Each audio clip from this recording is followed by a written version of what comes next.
Hi, I'm Tez Williams, 31 years old. I'm a quadriplegic for the past 12 years now. Yeah, let me tell you a bit about myself. Like life before obtaining a spinal cord injury.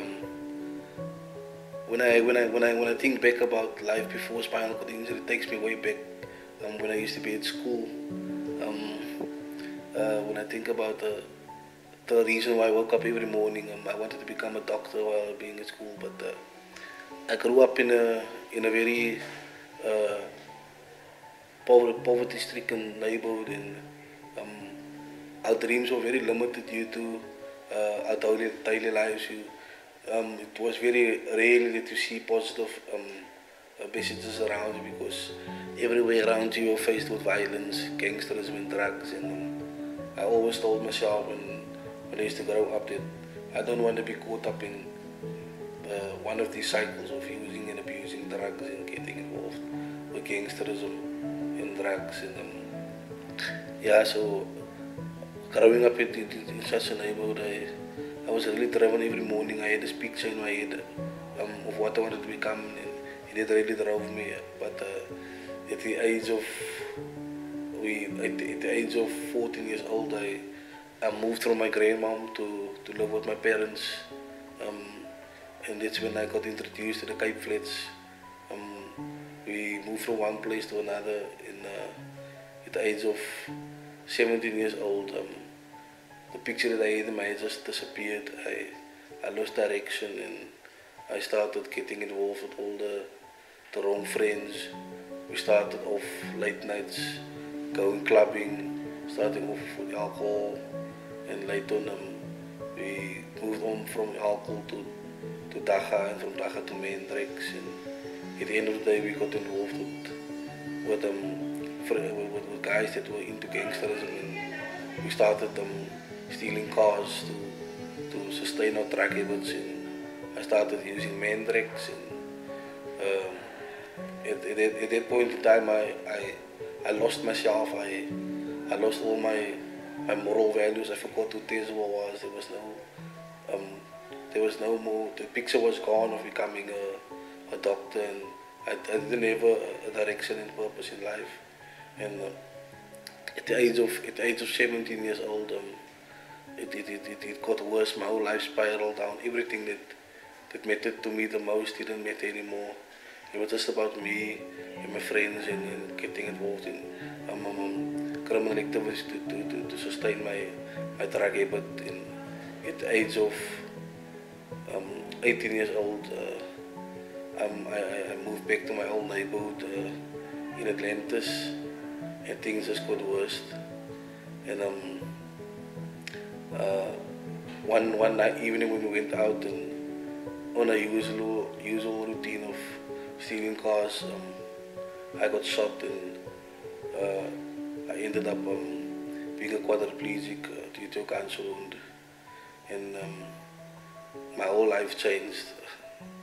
I ended up going to I always think about when I used to be small, there was this helicopter, this emergency helicopter coming to collect people at our local day hospital to rush them to Grooteskiel Hospital. And when I used to be smaller, we always ran because it was such a huge thing for us to just see this helicopter. And I never knew that one day I'll be transported in this helicopter to Grooteskiel Hospital. And yeah, it came to reality that I was shot and I was transferred to that helicopter to Grooteskiel Hospital due to my drug habits and things that I used to do. So yeah, when I think about life in hospital, I went to Grooteskiel, and when I could just the first thing I remember is the doctor told me that they're gonna do an incision in my throat, and it's gonna sting like a bee, and I was gone. And when I woke up, I couldn't understand, because then when reality really hit me. I couldn't feel anything. It's only time I realized that I couldn't feel anything, and I couldn't even speak. When I woke up, I look at myself, and I saw all these pipes and stuff that was sticked on my chest, and I couldn't understand. I couldn't even speak, and I think not being able to speak was very frustrated for me, because there was no way I could communicate or could ask people what is really happening, and I had to lay down there, and the doctor came to explain to me what happened, and but I didn't really understand that it would be something permanent, because they just told me that I have a spinal cord injury, and I will not be able to use my hands and arms or my forelimbs, and I thought it was only going to be temporary, because I didn't really understand what the spinal cord is or what the function of the spinal cord is. So it didn't really hit me in that time that I was going to be having this disability for the rest of my life, and couldn't use any of my limbs again.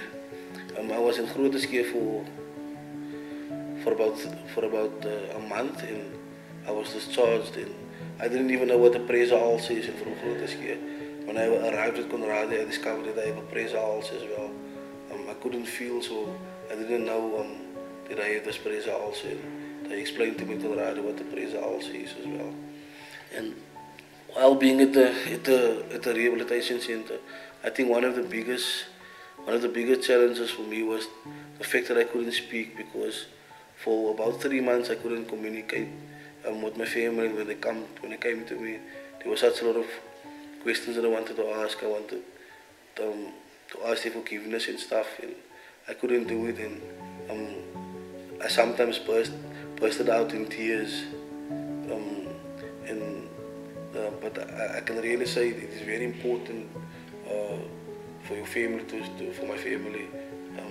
My family support was actually very important for me, because if it wasn't for them, I didn't know how would I have gone through this process, because being a person who couldn't do anything for himself and having no one around, I can't imagine that. Yeah. And when I think about the attitudes of the medical practitioners at that time in hospital, at the rehabilitation center, really, then it really makes me think to one instance when one of these physiotherapists came up to me, and he asked me what happened, and I told him what happened to me, and he just bluntly said that you will never be able to do anything for yourself anymore, and not really knowing what happened, what as I said, what the function of the spinal cord will be injured. It just hit me like a bomb. I was shell shocked that he told me I will never be able to do anything for myself, because I never heard the word never being able to do something for myself. And I think sometimes the attitudes of the nursing staff are barrier to you recovering psychologically and emotionally, because at times they don't really know how to be sensitive towards people with disabilities. You are trying to figure out what is going on, trying to grasp the situation, and they don't really know how to convey messages to you. I think that they don't even know how to talk to you, how to approach you, and things like that. Even at times like I can still remember when I used to be at the rehabilitation center, when I couldn't speak, then I had to find some way to let them know that I need him, and I figured out a way just to give them a sign, like doing this, and they will know that I need. I just thought, I always think about this, like there's one afternoon at 5 o'clock, the rehabilitation center was quiet. Even the medical staff, they made sure that they did everything they had to do before 5 o'clock, because it will be time for Dragon Ball Z. Everybody will be watching Dragon Ball Z, and 5 o'clock, one of the kitchen staff, the cooks came, and they dished out the food, And while dishing out the food, she just switched the TV off. And there is something that really made me cross, because she just came into our space and just switched our TV off even without consulting us. And she just did what she thought was best for us. And at that time I was so frustrated. I just swore at her. And sometimes the medical staff think that they know what is best for us. And there's also one other instance when I think about this now.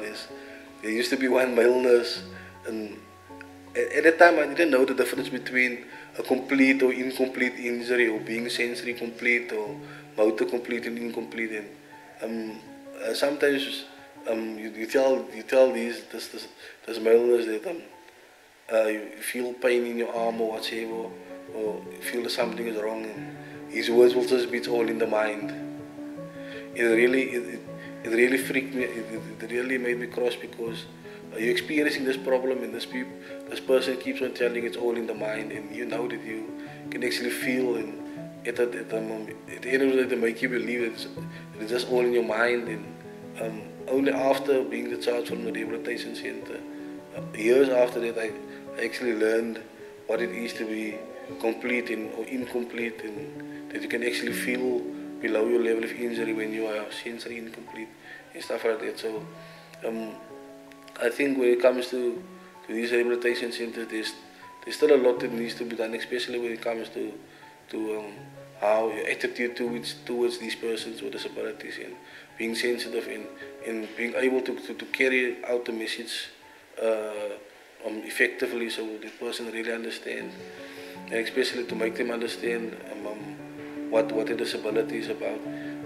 For me, I think one thing that really helped me a lot was if from the onset at Grooteskië, if they told me that this is your disability, this will be the complications, and this is what's going to happen, it's going to be permanent, then I could have started to deal with it from Grooteskië, not being discharged from Grooteskië, and going through all these things at the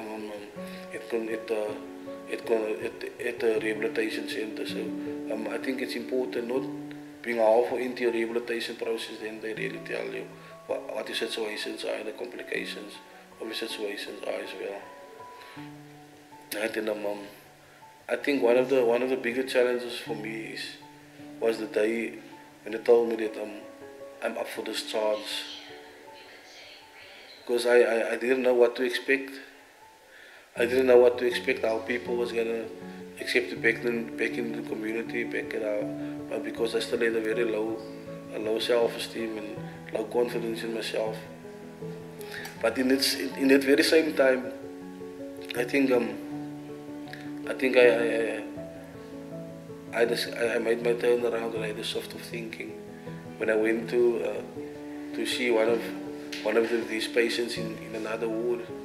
And I got to this guy, and he was a quadriplegic. He didn't have any movement in all four his limbs. He couldn't see. He was blind, and had locked jaws. And it made me really appreciate what I still had. I could still see. I could still eat properly and stuff like that. And it made me realize that there's still such a lot of things that I can still use. I still have my healthy brain and stuff that I can use. And I think that was really my turnaround. And from that day onwards, I started to look at life differently, and decided that I need to use what I can still to make life better for me. And I realized that it isn't the change, it isn't the end of life, but it's the start of a new life. And I had to make some adaptations and start to do new things in a new way as well. So yeah, I was actually, like I said, I was actually horrified when I needed to reintegrate back into society, because I can still remember when I was at the rehabilitation center. I went out on 1 day leave, and when I went back into the community, people were staring at me.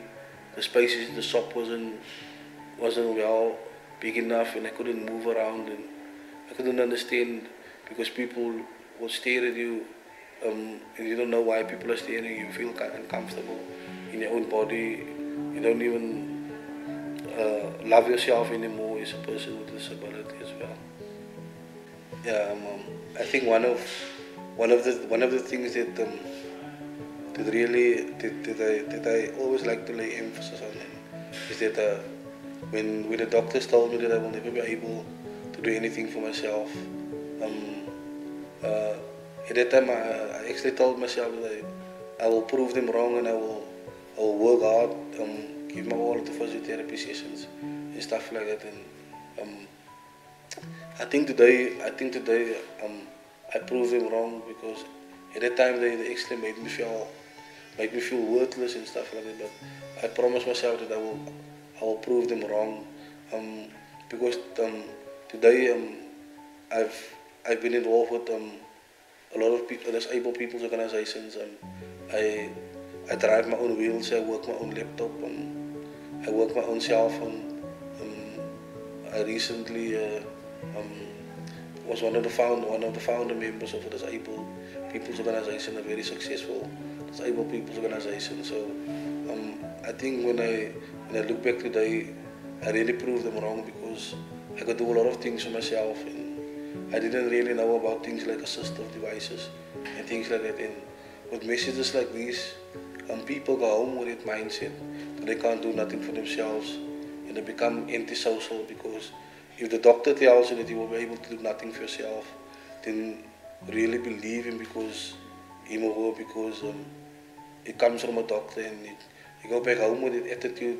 And when you get home and you don't want to believe anything anybody says, but I made a promise to myself, like I said, that I will prove them wrong. And today when I look back, I really proved them wrong because I've achieved such a lot.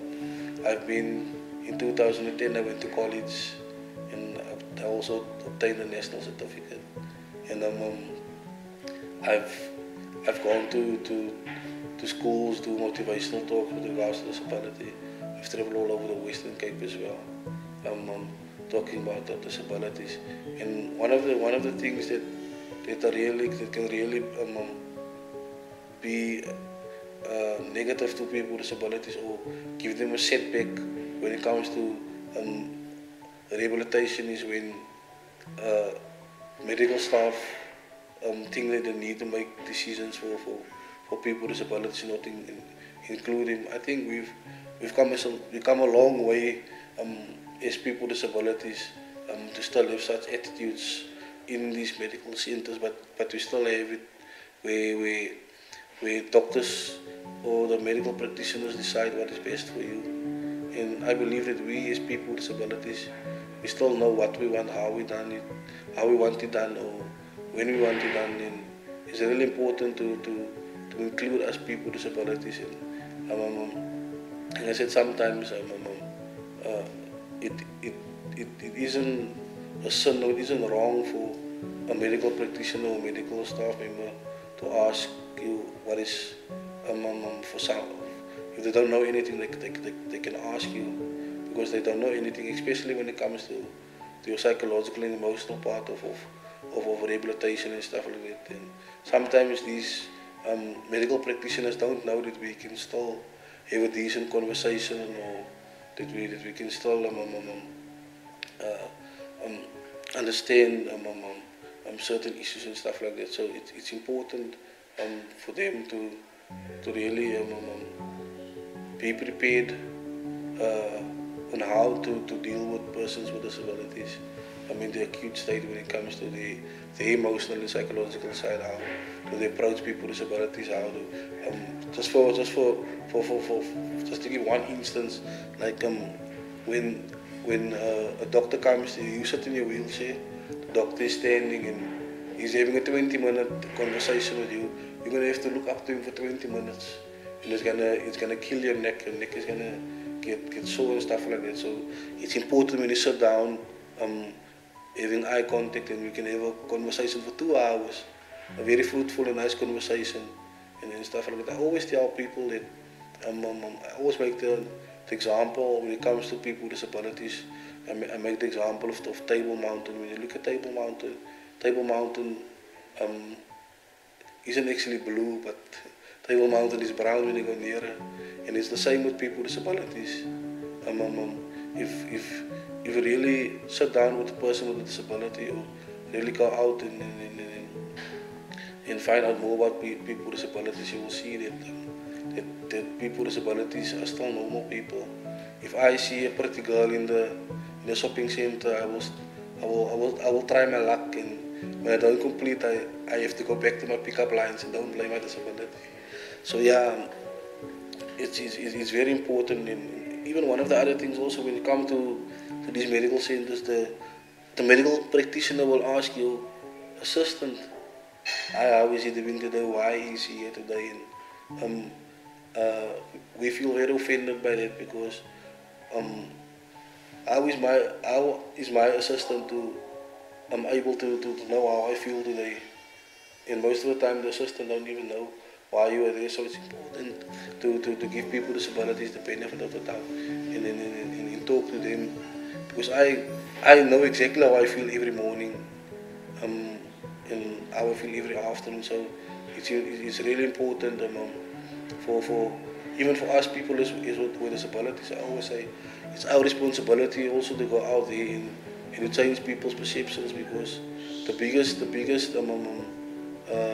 I think the thing that causes the biggest barrier is people's mindsets and people's perceptions towards disability, especially when it comes to communicating and to know that people with disabilities still know what they want, how they want it done, and we are still normal people, that we still have the same emotions, we still know what we want and stuff like that. Yeah.